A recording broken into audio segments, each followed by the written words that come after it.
नहीं चाहिए।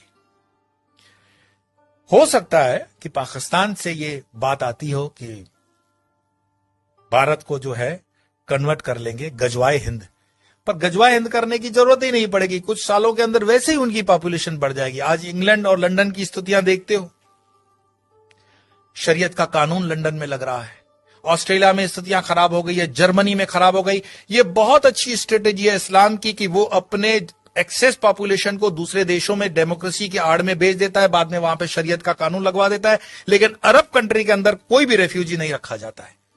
मैं एक रिपोर्ट देख रहा था बीबीसी की, शायद बीबीसी की रिपोर्ट थी, जहां पे सऊदीया का जो वर्टिकल शहर बन रहा है उसमें कई गांवों के लोगों को मरवा दिया उसने, ऐसा आरोप है उन पर। तो वहां तो मस्जिदें हटाने में भी वो सोचते नहीं है, और यहां पर हिंदू भीख मांग रहा है कि जरा मुझे कृष्ण का मंदिर दे देना, जरा मुझे ये मंदिर दे देना। हमारे साधु संतों ने जो समाज के लिए काम किया, समाज उनके साथ भी नहीं खड़ा है। क्या आपको पता है कि आयुर्वेद के नाम पर भारत देश के अंदर जो फार्मेसी काम कर रही है वो मुस्लिम द्वारा चलाई हुई भी कई फार्मेसी हैं, और उनके 500 प्रोडक्ट्स हैं। रामदेव को सपोर्ट नहीं करने का कारण यह भी है। हमदर्द का एक टॉनिक है सिंकारा, उसको प्रमोट करते हुए कम्युनिस्ट पार्टी के कुछ नेता कहते हैं कि यह शक्तिवर्धक है।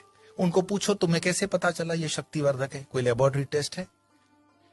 एलोपैथी के कंपैरिजन में जो रामदेव बाबा को कहा गया था कोरोना के कंपैरिजन में, वो चीजें सब पर लागू होनी चाहिए। क्या आपको पता है सोनू निगम जैसा कलाकार जो पिछले कई सालों से फिल्म इंडस्ट्री के अंदर बेहतरीन आवाज दे रहा है, उसने जब खुले से कहा कि इस अजान के कारण मुझे तकलीफ होती है, इंडस्ट्री में उसको काम मिलना कम हो गया, क्योंकि बॉलीवुड की इंडस्ट्री आज भी इस्लामिक फंडामेंटलिस्टों द्वारा डोमिनेट है।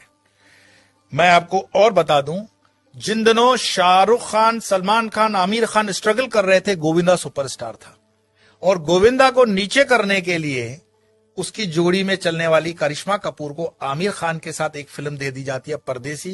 गोविंदा की जोड़ी को तोड़ा जाता है और उसके बाद उदय होता है सलमान खान, आमिर खान और शाहरुख खान का समय, क्योंकि इंडस्ट्री डोमिनेटेड है इस्लामिक लॉबी द्वारा। ऐसे कई मैं आपको उदाहरण दे सकता हूं, लेकिन मुख्य बात क्या है? क्या हमारे हिंदुस्तान में सारे मुसलमान खराब हैं? यह कहने का अर्थ नहीं है। हमारे हिंदुस्तान के अंदर आजम जी, प्रेम जी जैसे भी इंडस्ट्रियलिस्ट हैं विप्रो के, उन पर आरोप भले लगे कि वो मुसलमानों के हितों की ज्यादा सोचते हैं, हिंदुओं की नहीं, पर मैं इस पे नहीं जाऊंगा। परंतु यहां मुसलमान न सिर्फ बढ़ रहे हैं, सुख संपन्नता के साथ बढ़ रहे हैं, ऐसा उस रिपोर्ट में कहा गया है। तो दुखी कौन हो रहा है? दुखी हो रहा है हिंदू। हिंदू क्यों दुखी हो रहा है? क्योंकि वो कर्महीन होकर के जीना चाहता है और बेवजह की फालतू चीजों में वो अटका हुआ है। अपनी ना तो वो स्किल को डेवलप कर पा रहा है और अपने हर छोटे छोटे उद्योग को छोड़ता जा रहा है। आज जब हम अपने आश्रम का भी काम करवाते हैं तो लेबर ढूंढने में हमें तकलीफ पड़ जाती है। देश के अंदर कोई बेरोजगारी प्राइवेट सेक्टर में नहीं है, लेकिन कोई रबिश होते हैं जर्नलिस्ट जो अपना खीसा गर्म करने के लिए, जनता को गुमराह करने के लिए अलग अलग रिपोर्ट्स देते हैं। देश के अंदर आज भी उतना ही रोजगार है, अगर युवान ठान ले तो बहुत कुछ कर सकता है, लेकिन जो आप जगह खाली करते हो वो दूसरा आता है। गुजरात के हाईवेज पे एक पूरी होटल्स की चेन है, वो चेन चलाते हैं चेलियास कम्युनिटी के लोग। चेलियास मुस्लिम कम्युनिटी है और उनकी इतनी यूनियन होती है कि उसमें दूसरा कोई होटल नहीं खोल सकता हिंदू। मैं पूरे गुजरात हाईवे की बात कर रहा हूं, नेशनल हाईवे नंबर 8। साल में सिर्फ 2-3 दिन ये होटलें बंद होती हैं। आपकी ताकत नहीं है कि इस इलाके में कुछ काम कर सको, और उनके होटलों के नाम जो रखे जाते हैं इतने मिसगाइडिंग होते हैं कि आपको पता भी न पड़े कि ये हिंदू की है कि मुस्लिम की है।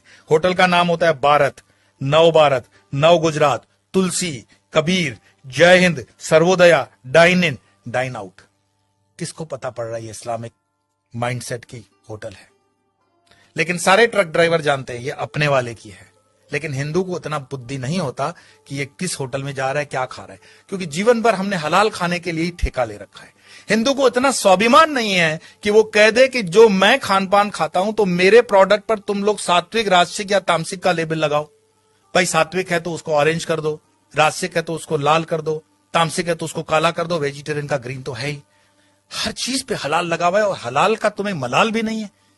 तो कितने में तुम प्याज लहसुन को मत खाओ, लेकिन ये हलाल खाते हुए तुम्हारे बच्चे जो हैं क्या बन रहे हैं?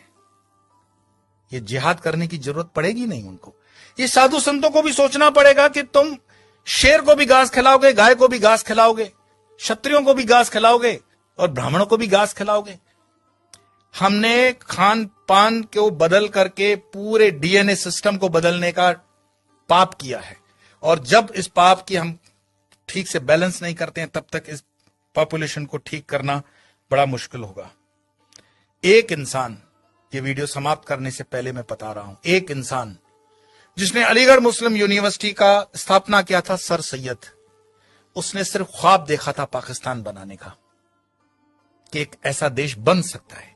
एक टाइपराइटर और एक इंसान जिन्ना, जिसने देश बनाकर दिखा दिया, और यह चीज इतिहास के अंदर दर्ज है।